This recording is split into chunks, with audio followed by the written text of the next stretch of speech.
El triunfo de la conciencia encarnada.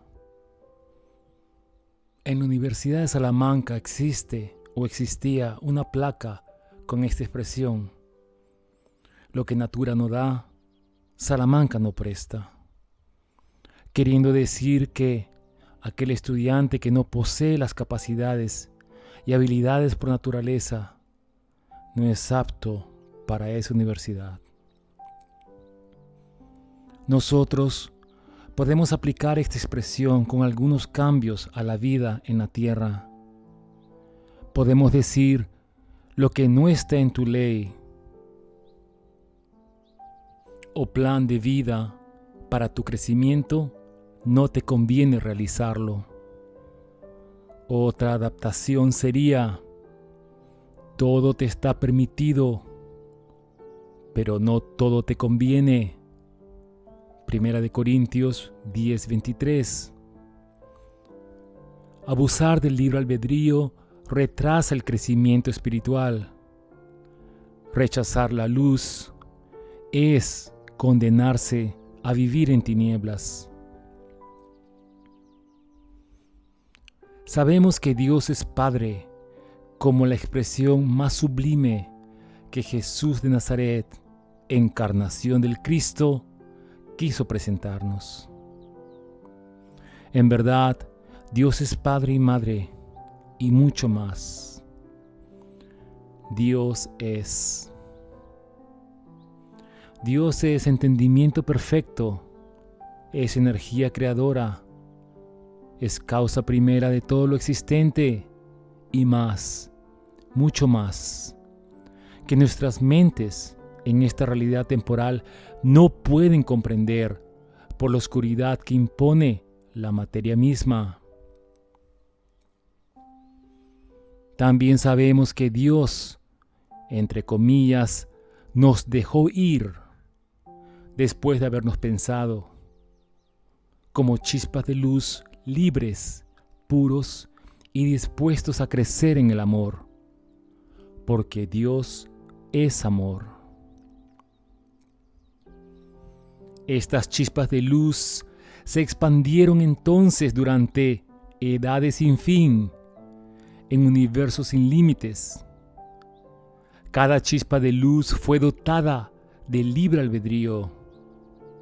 Una de las razones que nadie puede precisar el momento de este evento es porque no existe ese momento. Esto es difícil de entender para nosotros porque en nuestra realidad todo funciona con un comienzo y un fin. Sin embargo, la realidad espiritual difiere a la realidad terrena. Cuando nuestro amado Pedro dice: para Dios 1000 años es como un día, y un día como 1000 años, segunda de Pedro 3:8, no está expresando un problema de razones y proporciones, sino que está expresando, y por encima de todo, la imposibilidad de comprender el tiempo en el mundo espiritual, y específicamente de entender la eternidad de Dios en relación a la realidad temporal de los hombres. Estas chispas de luz, decíamos, evolucionaron por edades sin fin. Estas evoluciones son conocidas como experiencias de vida que pudieron darse en muchos hogares diferentes al terreno. Las chispas de luz se iban diferenciando de acuerdo al uso y aplicación del libre albedrío. Unas iban con más prisa que otras. Aquellas que iban quedando rezagadas eran invitadas a continuar su evolución o experiencia de crecimiento en otros hogares o planetas. Aquellas que iban más precisadas por crecer son comparables a los estudiantes que se aplican más en los estudios. Estas chispas que iban evolucionando más rápidamente debido a los sacrificios y esfuerzos realizados, iban también consumando su grandeza como verdaderas imágenes y semejanzas del Creador. En esta evolución o crecimiento de cada chispa de luz se iba dando la misma transformación de cada una. Así podemos explicar el cómo y el porqué de las jerarquías espirituales. Los ángeles de hoy fueron, en algún tiempo, seres como nosotros lo somos ahora.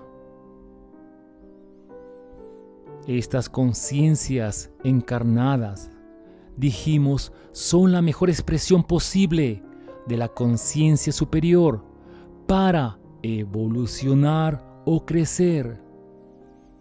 Cada conciencia encarnada debe romper las cadenas con la conciencia inferior, que son las cadenas que arrastra de sus propias evoluciones primitivas. A estas cadenas primitivas de evolución que retrasan el desarrollo actual de la conciencia encarnada han sido llamadas erróneamente cadenas generacionales, queriendo decir que esas cadenas vienen de los padres a los hijos y continuamente a través de más generaciones. Este concepto erróneo se introdujo en el pensamiento humano para omitir mencionar la ley de vidas sucesivas. La ley de vidas sucesivas o ley de reencarnaciones explica la evolución de cada uno y de la misma creación. Esta idea de cadenas generacionales es un error porque contradice la justicia divina y la ley del libre albedrío. Dios no castiga a los hijos de hoy por el error de los padres, abuelos o ancestros. Cada conciencia encarnada trae a su jornada terrena lo que ha sembrado durante su crecimiento o evolución. En cada nueva jornada, la conciencia encarnada tiene la posibilidad de rehacer la siembra para tener mejor cosecha en la siguiente experiencia. Jeremías 17:10 y Romanos 2:10. En la medida que la conciencia encarnada va liberando las cadenas de esclavitud que la atan a la conciencia inferior de evolución primitiva, en esa misma medida la conciencia encarnada consolida el triunfo de su jornada terrena. Esta liberación de cadenas de evolución primitiva o conciencia inferior es permanente y debe ser respetada de acuerdo a cada etapa. Para entender esto, imaginemos a un tejedor de hamacas. Durante sus años de aprendiz y estudio, realizaba sus hamacas de una manera que para ese momento de evolución parecían buenas. Años más tarde, este mismo tejedor habrá adquirido mayor habilidad y por tanto la calidad de su trabajo será simplemente superior. Sin embargo, no podemos comparar la hamaca de los años de aprendiz con la hamaca de un maestro tejedor. Cada hamaca corresponde a un estado de aprendizaje o estado evolutivo.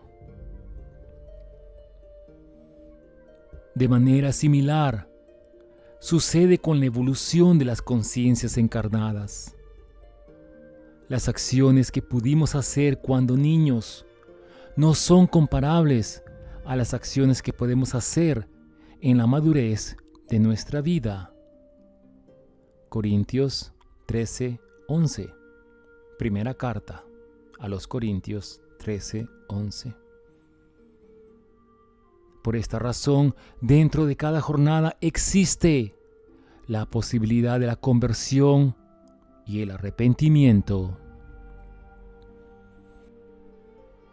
Ahora podemos entender a Saulo de Tarso, a Agustín de Hipona y muchísimos más que estando ciegos, obraban como ciegos, pero habiendo recibido la luz, cambiaron radicalmente y empezaron una nueva cosecha. Lo trágico de esta situación está en terminar la jornada terrena sin haber cambiado para mejoramiento espiritual. Esto mismo se aplica a todo el proceso de evolución de cada ser. Los ángeles de hoy son comprensivos de nuestros errores porque ellos pasaron por situaciones similares en tiempos anteriores. El crecimiento es constante.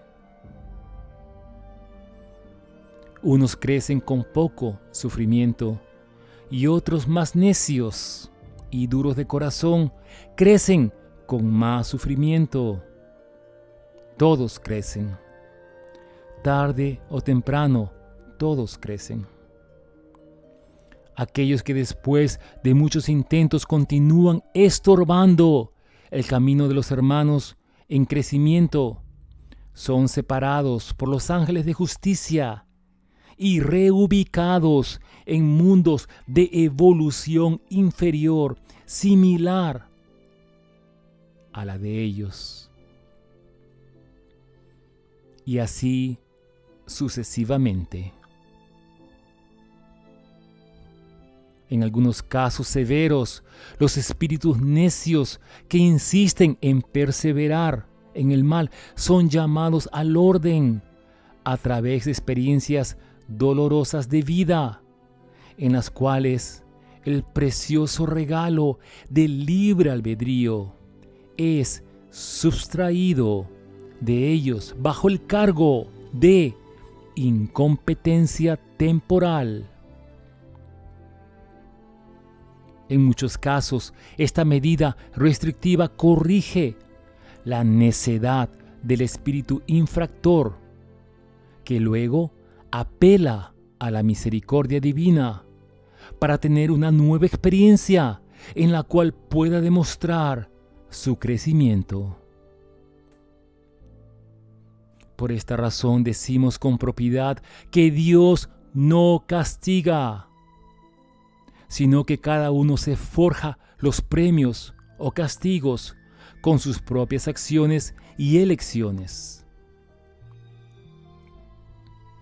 Aquel que miente, que mata, que roba, que comete adulterio, etc., está abriendo las puertas para que la ley de causa y efecto devuelva el fruto de sus sembrados. Sembraste robo, recibes robo, etc.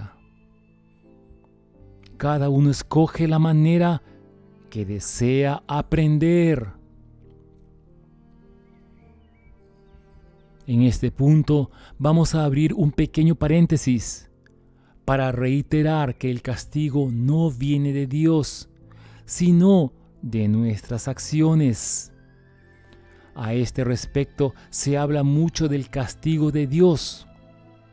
Esto es un error y hace gran injusticia a nuestro eterno Padre, quien es, por encima de todo, infinitamente bueno y justo. Amós 5:14 y Primera de Juan 1:9. El tristemente castigo de la humanidad no está causado por Dios, sino por la humanidad colectivamente. Muchos hablan de deudas morales colectivas, refiriéndose a todos los países que nutrieron la esclavitud de hermanos, o de países que ocasionaron guerras, calamidades o desastres. Todos aquellos que participaron a través de la palabra, pensamiento o acción, generaron para ellos mismos una parte de esa deuda moral. Un análisis rápido de la historia de esta humanidad nos muestra que solo en este último periodo de 2000 años nos hemos destrozado mutuamente por diferencias de religión, diferencias de economía, de poder, diferencias de razas, etc. Hemos llegado a matar a hermanos en nombre de Dios. Esa acción es una falta doble contra la ley eterna que dice: no tomarás el nombre de Dios en vano y no matarás. Matar en nombre de Dios es tomar el nombre de Dios en vano y es romper el mandamiento que dice: respeta la vida, no matarás. Francisco de Asís lo entendió claramente y por eso fue caminando con el hermano León hasta las tierras del sultán para negociar la paz. Que Francisco, el hombre fraterno, nos ayude a entender el mandamiento del amor a Dios y a los hermanos como a nosotros mismos. Cerramos paréntesis. Cuando la conciencia encarnada desata las amarras de la conciencia inferior, la misma conciencia encarnada adquiere más claridad porque adquiere más libertad. Estas son las pequeñas victorias espirituales que mencionan los místicos. Estas claridades, una vez más repetimos, son las que establecen las diferencias en la evolución de las almas. El mandamiento del amor fraterno nos impulsa a ayudar a los que van rezagados. Nadie va tan adelantado que no precise ayuda. Unos más y otros menos, pero todos estamos en la tierra con la misión de crecer y ayudar. Algunas comunidades han adoptado la frase amar y servir en todo como un mantra de sus vidas en común, amando y sirviendo a Dios y al prójimo. Resumiendo, que cada uno aproveche al máximo cada momento adicional que la misericordia de Dios nos da en esta jornada terrena. Amemos a Dios en espíritu y en verdad. Amemos a los hermanos a través del servicio fraterno. Enseñemos con el ejemplo el Evangelio de Cristo y sus bienaventuranzas. Si fuera necesario, utilicemos palabras. Si es posible, empecemos un diario en el cual anotemos nuestro crecimiento. Nuestra vida terrena es como un huerto interior que debemos mantener limpio, sano y fuerte para entregarlo al Cristo al momento de desencarnar.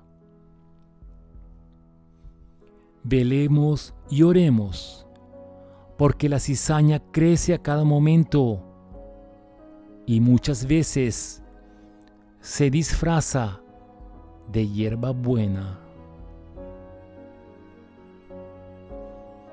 Que nuestros hermanos mayores, ángeles y arcángeles de luz, espíritus de las 7 jerarquías, mentores y compañeros de camino, nos guíen por la senda del crecimiento luminoso del amor a Dios y del amor fraterno.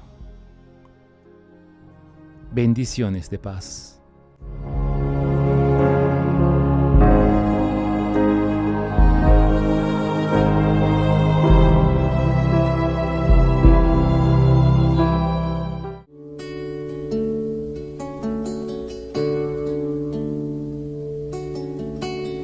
Hazme un instrumento de tu paz.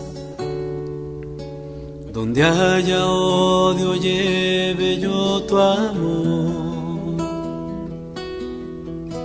Donde haya injuria, tu perdón, Señor.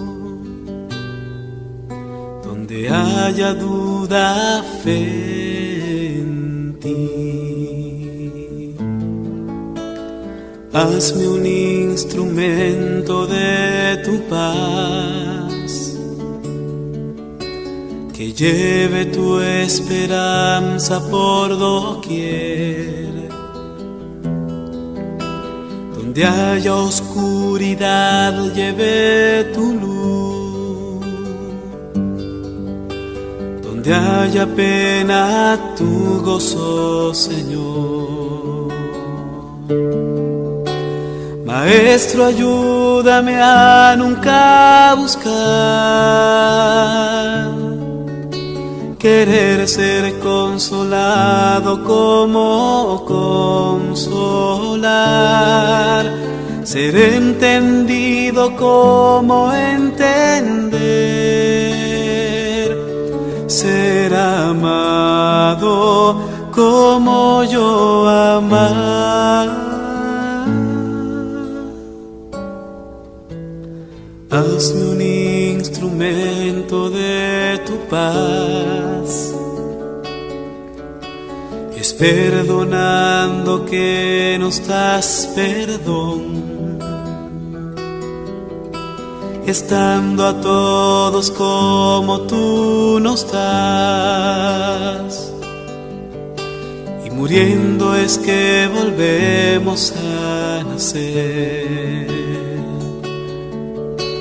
Maestro, ayúdame a nunca buscar querer ser consolado como consolar, ser entendido como entender, ser amado como yo amar. Hazme un instrumento de tu paz. Hazme un instrumento de tu